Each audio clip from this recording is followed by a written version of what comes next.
ఇప్పుడు దేశవ్యాప్తంగా సంచలనం సృష్టిస్తోంది. భారత్ పాకిస్తాన్ మధ్య తీవ్ర ఉద్రిక్తతల నేపథ్యంలో ఇండియన్ ప్రీమియర్ లీగ్ ఐపీఎల్ను నిరవధికంగా వాయిదా వేస్తున్నట్లు బీసీసీఐ అధికారికంగా ప్రకటించింది. అయితే ఈ నిర్ణయం ఒక్క క్రీడాభిమానులకే కాదు, మొత్తం ప్రపంచ క్రికెట్ వేదికకే ఓ పెద్ద ఎదురుదెబ్బ. దేశంలో పాక్ వ్యతిరేక భావోద్వేగాలు ఉధృతంగా ఉన్న సమయంలో ఐపీఎల్ నిర్వహణపై తీవ్ర విమర్శలు రావడంతో బీసీసీఐ ఈ నిర్ణయం తీసుకుంది.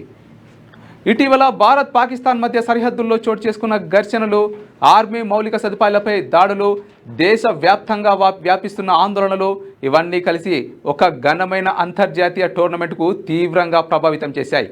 ఐపీఎల్కి సంబంధించి ఇప్పటికే వేల కోట్లు పెట్టుబడులు ముడిపోయిన ఈ స్టేజ్లో ఈ నిర్ణయం తీసుకోవడం సాధారణ విషయమేమీ కాదు. ఫ్రాంచైజీలు, స్పాన్సర్లు, బ్రాడ్కాస్టింగ్ హక్కులు కలిగిన సంస్థలు అందరూ ఇప్పుడు తలలు పట్టుకుంటున్నారు. సోషల్ మీడియా వేదికగా అభిమానులు వారి అసంతృప్తిని వ్యక్తం చేస్తుండగా పలువురు ఆటగాళ్లు బీసీసీఐ నిర్ణయాన్ని దేశ భద్రత దృష్టిలో పెట్టుకొని సమర్థిస్తున్నారు. కొందరు ఆవేదన వ్యక్తం చేస్తూ ఇది క్రీడలపై రాజకీయ ప్రభావం అని అభిప్రాయపడుతున్నారు. ఐపీఎల్ వాయిదా మాత్రమే కాదు, భవిష్యత్తులో నిర్వహణపై కూడా అనిశ్చితి నెలకొంది. ఇప్పట్లో పరిస్థితులు చక్కబెడేలా లేవు. అంతర్జాతీయ ఆటగాళ్ల భద్రత, విదేశీ పర్యటనలు అన్నీ సమస్యగా మారాయి. బీసీసీఐ సీనియర్ అధికారుల ప్రకారం పరిస్థితులు కుదిరిన తర్వాతే తదుపరి షెడ్యూల్ ప్రకటిస్తామని వారు తెలిపారు. అయితే నిరవధికంగా వాయిదా వేసినట్లు చెప్పడం వల్ల ఇది సాధారణ ఆలస్యం కాదనే సందేశం అందరికీ స్పష్టమవుతోంది.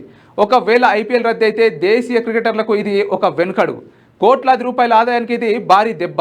మున్ముందు దేశీయ లీగల్ భవిష్యత్తు ఏంటన్న దానిపై ఇప్పుడు చర్చలు మొదలయ్యాయి.